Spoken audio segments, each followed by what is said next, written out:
In this lesson, we'll begin drawing the Z-pans for our concrete treads.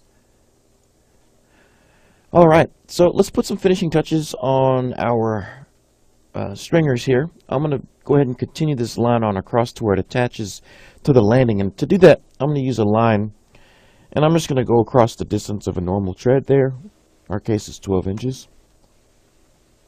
I'm going to grab this line, grab its end, and connect at that end, and I'm just going to finish that off.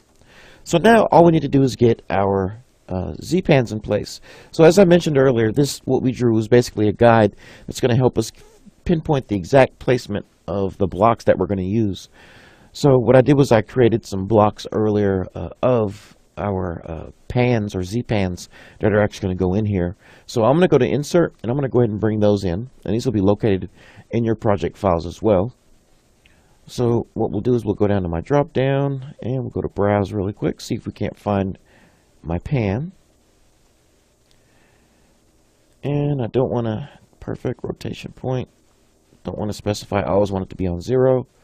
So now I can place this guy throughout. And I'm going to skip this first step because I actually have a piece of metal that's going to go here. It has a little bit different of a cross section than this pan that's attached to my crosshair. But I am going to go ahead and attach this to every point that we placed here. So you can see how this works once I grab this second one. So I'm going to grab that element, we'll copy it, and we're simply going to place them at each one of these little points here. So what this does, it creates this effect where they fit together and slide in together, and then the concrete is poured into here, creating that step. And the concrete is poured at a level that is actually flush with the top of this Z-plan, which is our exact distance that we need. So this ends up being 2 inches. So now all I need to do is copy out what we've been doing. So I can either grab several, or I can grab that one and copy, but I'm going to grab several. So we'll go with copy, grab this one here at the end, and I'm just going to start placing all our guys here. And the key is to make sure you line them up properly. So it looks like I didn't do it right that time. Let's try it one at a time. I think that might work a little bit better for us. So I'm going to select one, copy, and I want to grab it at this point. That's how I'm going to get it right. So we'll just, boom, shoot them up the stairs like that. And once we get these in place, we'll then simply draw a little line and use a hatch pattern to create the concrete that's actually going to be located inside there. So that's our last one. So now we've got that going for us here. We can actually get rid of our line here, or our reference. And now I'm going to use my line tool, and I'm going to close this off, making sure I go from the top of this across. Oops. Make sure we shoot it across, and I'll just trim this. And now I'm just going to grab this line, and I'm going to copy it, and I'm going to bring it down to the same point all the way down here as well. Easy as that. And then once all these are in place, we'll then have a closed area where we can then apply concrete hatching, which is what we'll do here in just a moment. Once we get all our treads in place. We've got a couple more to go here. And again, the key is to make sure it's going to be flush with that top surface there. Alright. And I'm going to wait to do this last one down here at the bottom. But let's go ahead and bring in and finish out the first step here. So now I'm going to go to Insert Block. I'm going to go to Insert. This time I'm going to go for something a little different than that pan.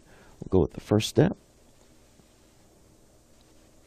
And that one's located there, but I want to grab it at a different point. So I'm going to go with Move, and I'm going to grab it at its inside point. And we'll place it right there. And it lines up nicely. And then we'll also finish that one off with a line as well. And now all we need to do is fill in these spaces with a concrete hatch pattern to the scale of our choice. So now I'm going to go with Hatch. And I'm looking for AR Concrete, which is this one. Let's see how this scale works out for us. Looks like we may need to bump that up just a little bit. Let's see what 0.5 does for us. That increases our density a little bit. Yeah, that'll work for me. So now it's just a matter of just filling in our area with our hatch pattern. See how that works? Easy as that. And then basically we're going to go through this exact same process for the second set of stairs, and I'll actually finish this out. So in our next lesson, you'll actually see this completed, but we'll actually move on to the next step after that, because this process of getting this in place is exactly the same. So what we'll end up doing is just using some text and some call-outs to actually point out that this will actually be welded. So we'll have some beads of weld going across in this area and this area. And a little bit later on, we'll use text to kind of reinforce that information. But for now, we got our Z-pans in place, so we were able to create our treads here. So in the next lesson, we'll start learning how to create some little angle irons that are actually going to support, in addition to the welding connection, we're going to have some supports just below our little levels here. So I'll see you in the next lesson.